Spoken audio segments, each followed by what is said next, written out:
Geothermal fundamentals. This is one of our scientific colleagues who was here the last couple of days for the workshop had to leave today.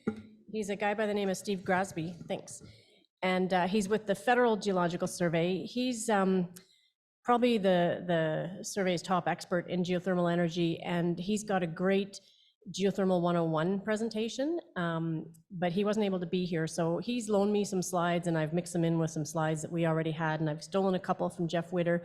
But this is really just to give an overview of what geothermal energy is. Some of you I know quite a lot about geothermal, and some of you may not know much. And so I'm hoping to thread it somewhere in between. If I'm saying things that don't make sense, just interrupt me. It's informal, and if I'm using jargon, it's not really helpful. So, so call me on it. So I guess the first lesson with geothermal is a lesson in the Greek language. The term geo is Greek word for earth, and thermal is the Greek word for heat. And so geothermal literally means heat from the earth. You can see on the right-hand side of the slide, there's an image of the earth sliced open to expose the inside. And basically the innermost core of the crust is extremely hot. It's over 5,000 degrees centigrade. But if we move through the layers to the outermost crust, which is the thin skin around the outside of the earth, that's where we live. The crust is where we have access to geothermal energy, and there's two main sources. Some of the geothermal heat that we can access comes from the mantle, the hot layer below the crust. For example, I'm sure everyone's familiar with Iceland.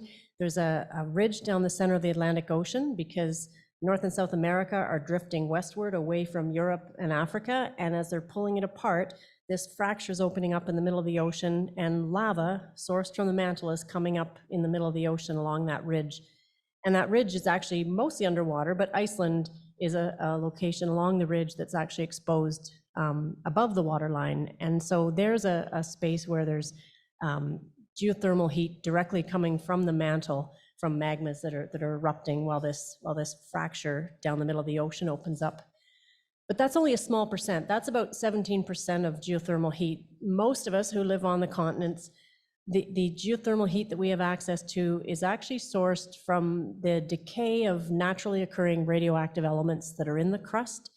And I'll talk a little bit more about that, but it's not evenly distributed throughout the crust, and so there are areas that are more or less prospective. And so when we first started looking at geothermal energy, that's kind of what we focused on. How do we figure out which areas are more or less of interest? You're going to hear a lot of people today talking about geothermal gradient, and that's basically if you dig down into the crust, as a rule, the deeper you go, the hotter you're going to get. And on average, the gradient, the rate that the temperature increases with depth, is about 25 degrees per kilometer, 25 up to 30. And so what that means, if you can see the little cutaway, you guys don't have a pointer, do you? A laser pointer? No? No, that's okay. Can we see the mouse moving? Oh yeah. So I'm zooming in here. Here's another slice of the earth from the core out to the outer crust. And if we look at this cross section, what the gradient means that if you drilled a hole 2 kilometers deep, you'd hit a temperature of about 50 degrees. And if you drilled 5 kilometers, you'd hit about 125 degrees, and so on. If you want to hit 250 degrees, you have to drill a 10-kilometer hole.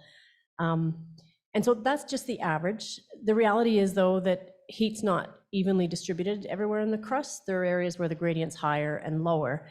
And so if you look at this map, this is from a publication, I believe it's a Steve Grasby publication. Anyway, you can see just by the colors, the hotter colors correspond to areas where the gradient is higher. Iceland over here, here's the Mid-Atlantic Ridge I mentioned, and there's Iceland, and we've got very high gradients here. If you look at North America, it's generally cool in the center of the continent, but the west region of the continent, the Cordilleran Mountains, tend to be higher. And so we're lucky because in Yukon, we're part of that region that's more prospective and is going to have higher gradients generally. So that's at a very regional scale, but what about locally? Where do you look specifically if you're exploring for energy? And in Yukon, there's really 4 settings where we might expect to see elevated geothermal gradient.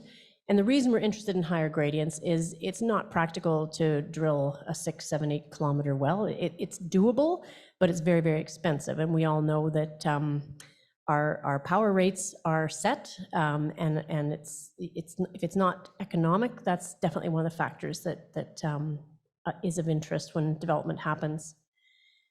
So the 4 settings in Yukon are listed here: near young volcanoes, in sedimentary basins, adjacent to certain types of granite, and then along steep faults. And I'll just give you quick examples and descriptions of each of these. So the map on the left here shows BC and southern Yukon, and it outlines regions where there's fairly recent volcanic activity, volcanic eruptions. You can see in Yukon, the youngest volcano that we have is Volcano Mountain, Nalruna, up near Pelly Crossing. There's a photo of it here on top. It's not really very close to any roads or infrastructure. We don't know exactly how young it is, but we know it's at least, the latest eruption was on the order of about 4,000 years old. So pretty recent. Volcanoes are interesting because if a volcano is active, there's going to be a hot magma chamber down below, and that heat is going to be a source of heat for heating up groundwater, for driving a potential geothermal system. So that's the appeal of a hot young volcano in terms of geologic setting. The second one is in sedimentary basins. And a sedimentary basin is basically an area where the crust has been covered with either ocean or an inland sea, so that there's layers of sedimentary rock, sands, gravels, shale, mud, and they accumulate over time. And so Canada's biggest sedimentary basin is the Western Canada Basin in Alberta that extends up into Northwest Territories. But you can see in blue on this map, there's a number of smaller basins in the Yukon. The reason sedimentary basins are of interest is that sedimentary rocks generally don't conduct heat very well. And so Steve Grasby uses the analogy, if you go to bed and you don't put the covers on, you're generating heat through your body, but you're not going to stay warm. As soon as you put a blanket on yourself, that heat is captured and it stays around you, and so you're warm. And similarly, these layers, these covers of sedimentary rocks help to insulate the ground underneath them, and they retain whatever geothermal heat is being generated in the crust below. In Yukon, I pointed out these basins. The one of most interest for geothermal energy is this one down in the south. It extends from the border up to Carmax, and it's the Whitehorse Trough. It's interesting because most of the population for Yukon lives here, and the main backbone, that the highest capacity section of our power grid runs along this region. And so if there were to be opportunities for adding power to the grid, this would be an ideal place logistically. Third setting, near certain types of granite. So generally, granite is a rock that forms, like volcanic rock, it forms from magma, liquid melted rock. When the magma first forms, what happens is when the rock's buried deep enough, remember I said that you get higher temperatures with depth. So if you're deep enough, the rocks will start to melt. And the initial melt that forms preferentially concentrates certain elements. The silica goes into the melt, aluminum, potassium, and then there are very minor constituents, thorium and uranium, that are radioactive, as well as potassium. It's radioactive as well. And so what happens, these little droplets of melt will migrate slowly upward through the crust because they're less dense than the surrounding rock. And eventually they'll coalesce into these blobs that when they reach high enough in the crust, they'll cool down. If there's not a fracture or a way for them to reach the surface and erupt on the surface in the form of a volcano, they'll form a large body of granitic rock in the subsurface. What happens once they've cooled, even though they may be cool temperature-wise, the radioactive elements will still continue to decay and emit radiation. And that radiation, if you think of an analog of a microwave oven, it's emitting radiation into the surrounding rock and heating up. If there's water in those rocks, it'll heat up the water. So if we think about Yukon, especially across the southern part of the territory, and there's a map somewhere on this board that shows the distribution of granites, there's lots of granitic rocks in Yukon. So there's another target. And then the final one, along permeable faults. A fault is basically a major break, a fracture in the crust, and it accommodates movement as the rocks are deformed, things are pushed around. And so in this case, there's a number of faults, and I haven't shown all of them here, but there's three major ones, the Tintina, the Teslin, and the Denali fault. And I show them here because these are faults that we've had a look at over the last few years. So we're assessing them a little bit. But the appeal for geothermal, in this block diagram, I've tried to show, here's a cube of rock or a volume of rock, and it's got a fracture running along it, but the fracture is not perfectly straight. It's got a little bend in it. And so what happens when the rock deforms, this block on the top moves to the right, this block on the bottom moves to the left, and where this bend occurs, the rock's actually pulled apart and it creates space in the rock along the fault. And so if there's hot water at depth, there's a conduit or a channelway now for this water to move up closer to surface. And near surface hot water, again, is more appealing than really, really deep hot water. So, so that's another potential target, and that we've got opportunities for in Yukon. One thing just to mention, those are 4 different settings, but they can occur in combination. And when they do, it makes them even more appealing. So in this diagram, and I just grabbed this off the internet, I think it's from a geology lesson from a first-year class or something, so ignore the letters on it. But basically, we've got these flat-lying, layered sedimentary rocks, okay? They're intruded by this pink-colored unit labeled M, and this is a granite. So potentially a source of radiogenic heat, intruding rocks that are good insulators and are going to hold the heat. And then the whole package of rock is cut by this steep fault that cuts right up to the surface and is potentially a pathway for hot fluids to migrate upward. So these are the kinds of combinations that we look for when we're trying to identify areas of interest. Does that make sense? Because that's the short and brief Geology 101 of geothermal energy. So are you looking for me? Oh, do we have any questions? Any questions, Carolyn? Don't be shy. In any case, we're around all day, so come and corner us if you want. So that's how geothermal energy occurs and the types of geologic settings. What might geothermal energy's role be in the green shift, or whatever you want to call it? Basically, society's efforts to reduce greenhouse gases. We know, and Yukon's no exception, that governments everywhere around the world are looking for ways to reduce emissions, but without reducing our reliance on energy or making it, still meeting our needs, I guess. In Yukon, I think most of you have heard of the Our Clean Future strategy, which is, among other things, ways to convert more to electrical energy, green electricity. And so some of the targets that are listed in that strategy, and they've been updated since the strategy rolled out in 2020, and the first one is a 45% reduction in greenhouse gas emissions by 2030, and this is as compared to 2010 levels. They also would like to see a reduction by 30% in the use of fossil fuels for power generation in off-grid communities. There's a few of those in the territory. And for heating, they'd like to see a 50% reduction, or rather 50% of our heating needs being met by renewables, which generally means either electrical or biomass. So these are some ambitious targets. And so as a survey, we thought our role is to look at potential geologic resources to help meet these targets. Geothermal energy can provide baseload power. I mean, in places like Greenland, they've got an excess of power as a result of geothermal energy, and it's recyclable. You can cascade it. So if you have power being produced, the hot water that's left over from that power production, it's not as hot coming out of the plant, but it can be used to heat homes or buildings, and then that can be recycled for other lower temperature applications. So it's got a lot of appeal. It's definitely renewable. It's also got some challenges, but this is why we got into researching geothermal energy. Just briefly, for development, there's the conventional type of geothermal energy development involves 3 ingredients. You need heat, which I've talked a fair bit about. You need permeability, and you need to have water. The water needs to be able to move through the rocks to come up to the surface to drive a turbine.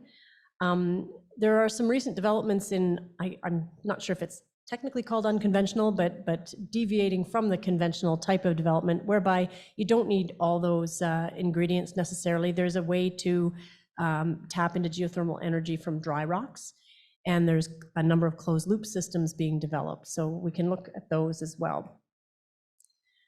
Conventional first. So for fluid production, and if you think back to your science class, porosity versus permeability, the picture up on top shows a rock that has porosity. There's little pore spaces shaded blue where there's water trapped between the grains, but the grains aren't connected. And so this rock actually has poor permeability because the water can't permeate or flow through it.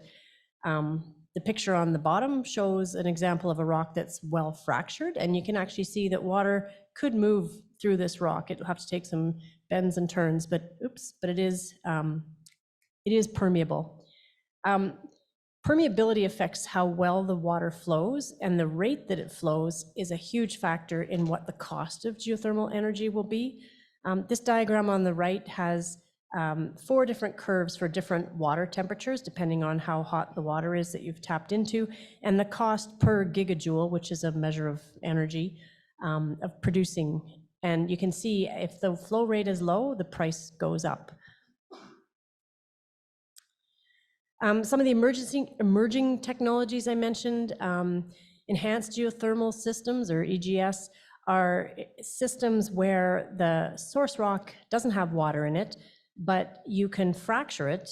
This is technology that was developed by the oil and gas sector. The rock is fractured, water is pumped down, cool water from the surface, it permeates into the rock and heats up, and then it's drawn back up to surface and run through a power plant. There's another technology, and this is a graphic taken off Everloop systems, which I think some of you are familiar with, whereby they just run horizontal loops. They drill 2 vertical wells or multiple vertical wells, and then they connect them with horizontal wells underground at some level of depth that corresponds to a temperature that will draw heat into the water. It's not pure water. They have a fluid that they would pump down the well. It heats up as it moves through the ground, and then when it's hot, it's less dense, and it just comes back to surface on its own. And the idea is that the power plant would sit at surface, draw the heat out, and return it back into the loop. In terms of what temperatures you need, and I'm just talking conventional here because the world has more experience with conventional geothermal power production. There's both flash steam plants and what they call binary plants. And for if the water is hot enough, typically 150 degrees or higher, the hot water can come up to the surface and it turns to steam right away. It's under pressure at depth, and so it's still a liquid form, even though it's well above the boiling temperature at the surface. That steam flash, as it turns a turbine, powers a generator, and there's your source of electricity. Much the way, once it gets through the turbine, it's not that dissimilar from a hydro power plant, because you're turning a turbine to generate the electricity. More recently, there's been developments to enable binary power, and this allows us to produce power from lower temperature water. In Alaska, they actually produce it from water as low as 80 degrees Celsius. And it's the same basic principle, except that the water doesn't flash to steam. The warm or hot water is used to heat another liquid that has a lower boiling temperature, so that other liquid then boils, turns to steam, drives the turbine, and it's the same process. So the appeal of binary, obviously, it's a little more complex, but it definitely allows an area that has lower temperature water to be developed, or it allows a development at a lower cost because you don't need to drill all the way down to 150, 180 degrees.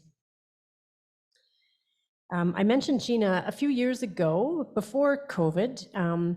We held a workshop in Burwash Landing. We had reps from KFN, Little Salmon, I'm trying to remember, you got, help me out, Mo. Teslin came, Carcross. Anyway, we had a workshop on geothermal energy, and then we took a field trip out to the China Hot Springs, which is about 2 hours or so east of Fairbanks in Alaska. It's just a little off-grid resort. I think it has capacity for about 120 people, and we saw their geothermal plant. It's been a known hot spring for forever, but the fellow who owns it has built this power plant. It's a binary plant, and this may have changed in the last few years, but to my knowledge, it's the lowest temperature power production in the world. So it's a pretty neat place. But geothermal energy, we always think of the big prize as electrical production, but there's lots of other types of use for this heat, right? You can use it for district heating, and where it's hot enough, you can have district scale where homes, whole neighborhoods, factories, apartment buildings can all be heated on a single loop. It's basically using heat pump technology where the heat's drawn out of the hot water, and then the cold water, once it's made the circuit, is returned back down into the ground. That's this upper shot, and these are big operations. Here's a surface infrastructure for a large district heating plant. At a smaller, more modest single home scale, there are these shallow heat exchange geoloops. This, if you're a purist, this is not technically geothermal energy, because see in this picture, the loop is pretty shallow. It's probably only buried a few meters in the ground. So the heat that's in that water is heat that's been derived from the sun. The sun warms up the ground, and the groundwater in the loop is heated. But it's the same principle. It's a heat exchange system that draws heat out of the water and puts it into your home. These pictures are just, here's an example of a district heating system. You can see these multiple apartment buildings being connected by this piping. And when I talked earlier about recycling heat, here's an example. After the homes have been heated, they've piped the cooler water just barely above zero underneath this roadway, and they'll pave over it, and this will save them snow plowing, ice clearing. So it's a really good multiple use for this resource.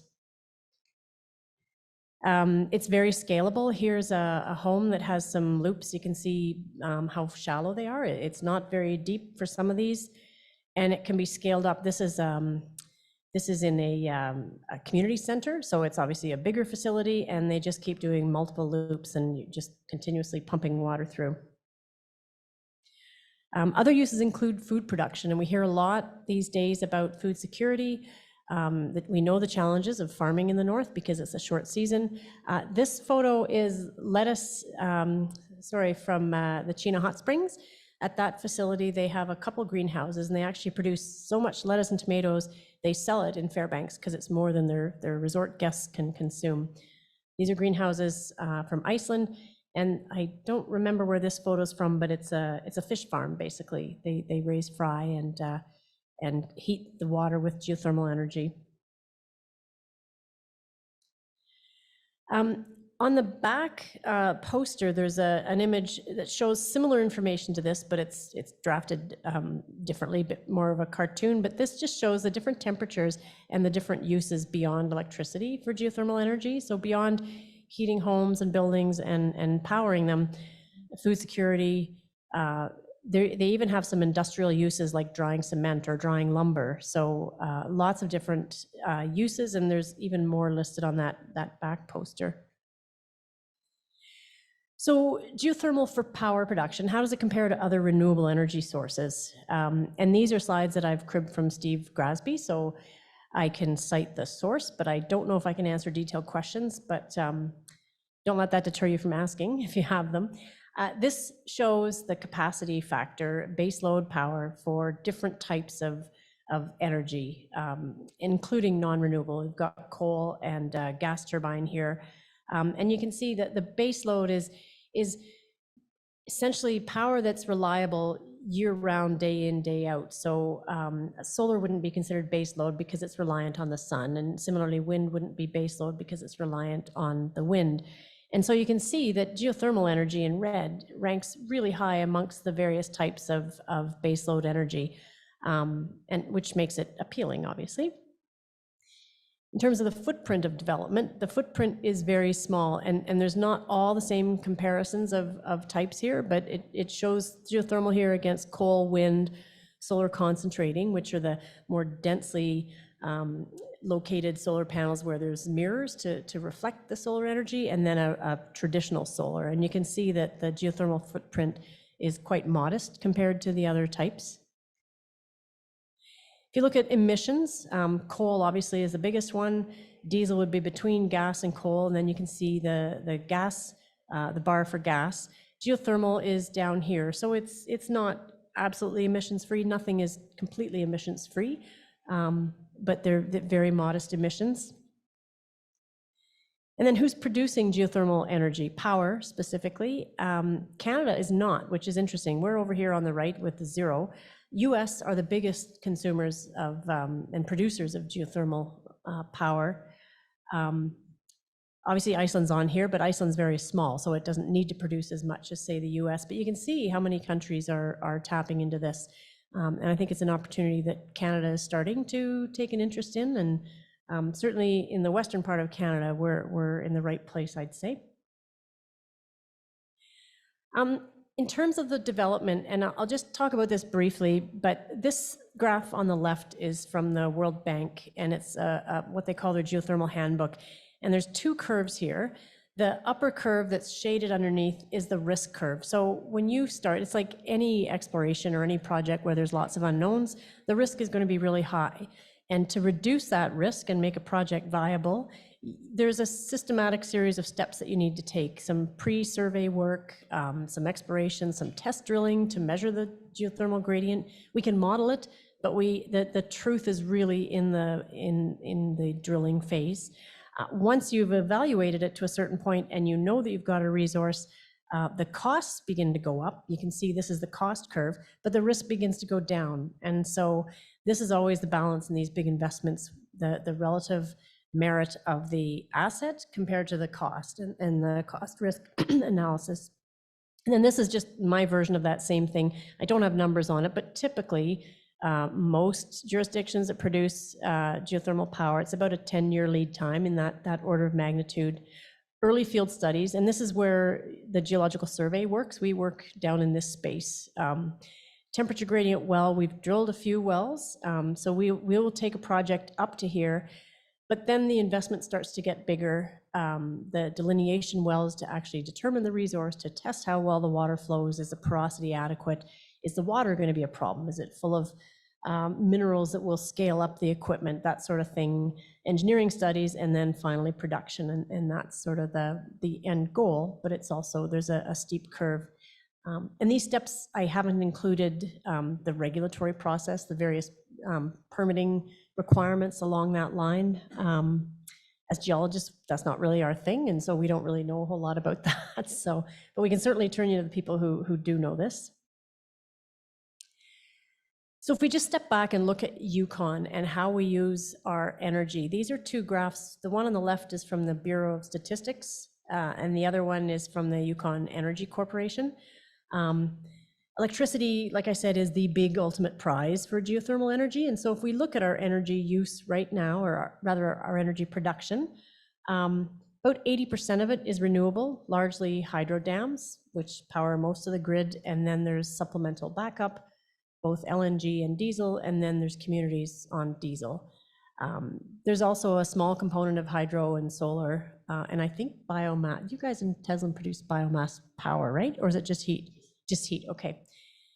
Anyway, so generally, the pie chart is pretty good. In fact, Canada generally is pretty good at green energy compared to some countries, but we do produce some power through thermal, diesel and LNG. If we look at our heating pie chart, more than half of our homes and businesses and buildings are heated with oil, diesel basically, a smaller slice of pie and propane, so close to 70% come from hydrocarbons. There's a big chunk and a growing chunk of this pie is electric. There's lots of encouragement for people to convert their homes to electric baseboards, but keep in mind this isn't all green because a portion of that is hydrocarbons.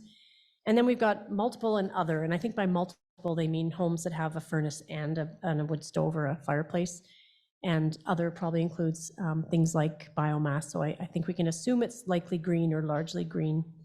But anyway, just looking at these 2 pie charts and looking at our Yukon's contribution to greenhouse gas emissions, it's pretty clear that there's lots of gains to be made on the heating side. That there's some benefits on the power side as well, but our record for emissions is definitely worse for the heat that we generate. So that's pretty much it. Just to recap, we do have some very good opportunities in Yukon. We're just starting to understand the potential and some of the geologic settings where these resources might exist. On the flip side, on the challenge side, there are lots of things that we still don't know, and we're in the early stages. Most resource development, if you look, for example, at power plants in Nevada, they've got really detailed information about their subsurface, and so it's not hard to identify where the next development might be, whereas here we're, like I said, very early stages. Another opportunity, Canada and Yukon have very ambitious targets for reducing our greenhouse gases, which means that there is funding available, and we've been able to tap in our first round of funding through CanNor, and then more recently through NRCan to fund close to 60% of the work that we've done over the last few years. And we know some of our partners, for example, the Ard First Nation tapped into CanNor as well and worked with us on the Watson Lake project. A challenge is that geothermal energy development, it does have a long lead time. We see communities putting up solar panel arrays. We see there's a windmill going up in Burwash Landing right now. Those are well-known technologies, and they can be put up within a year or so. They won't take as long lead time as geothermal would. And I already mentioned the funding opportunities. So there are opportunities out there, and we hopefully continue to tap into them. A challenge right now, and this is changing, there's no legislation at the moment in Yukon for managing geothermal resources. Up until a few years ago, only BC had regulations. I think now Saskatchewan and Alberta have. Yukon's working on it. But legislation takes a bit of time, and the process, you may have been following it. They've done their public engagement, and there's a What We Heard document online. I don't know what the timeline is, though, to complete that legislation. Oh, and last slide. So on the front table up here, these are just a few pamphlets that we've put together with some general information on geothermal energy, what it is, how it's used, basically what I just talked about. Feel free to pick them up. There's multiple copies of them. There's also, at the other end of the table, a copy of all or most of the publications that we've generated in the last few years on the studies that we've been doing. If you want to take the hard copy, feel free. We don't intend to take it back to the office, but these are all available online too. So if you want, we can circulate a list with a series of links if you're interested, or the link specific to your community if that's what you want to see. That's it, yeah.